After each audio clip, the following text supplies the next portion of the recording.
আসসালামু আলাইকুম। দর্শকবৃন্দ, কিছুক্ষণ আগে আমি একটা প্রতিবেদন করেছি ফ্রেন্ডশিপ পেট্রোল পাম্প নিয়ে।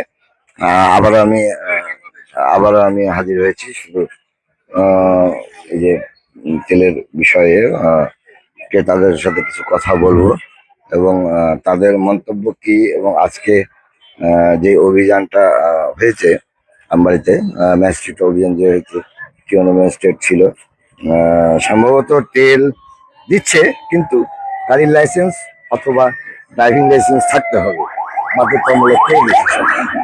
দর্শক বন্ধু, এই দুইটি জিনিস যদি না থাকে, আপনাদের মাথায় মেসেজটা এটা থাকতে হবে যে তেল একটা মানে এমন একটা পণ্য, তো প্রবলেমের কারণে এই সমস্ত আর কি সরকার নিয়মগুলো আমরা সরকার দিয়েছে, আমাদেরকে ইমেল দিয়েছে। আমরা জানি যে তেল পাবে তারাই যাদের ড্রাইভিং লাইসেন্স থেকে শুরু করে গাড়ি লাইসেন্স পর্যন্ত আছে। দর্শক বন্ধু, এটা আপনারা জানেন, বিগত 1 মাস ধরে এই সংকটময়ের কারণ একটাই, কিছু অসৎ ব্যবসায়িক আছে যাদের যাদের মানে বলবো কি, মানবতা বলতো নাই, খেটে খাওয়া মানুষ গুলো এক প্রকারের খুব ভোগান্তি হচ্ছে।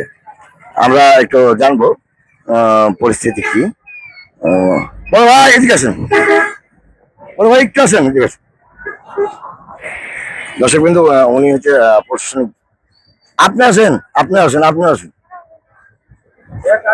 দর্শক বিন্দু, এইখানকার মানে মানুষ, উনি হচ্ছে বাসা এখানে, স্থানীয় লোক। উনি তেল নিতে আসছে, ক্রেতা, সাধারণ একটা ক্রেতা।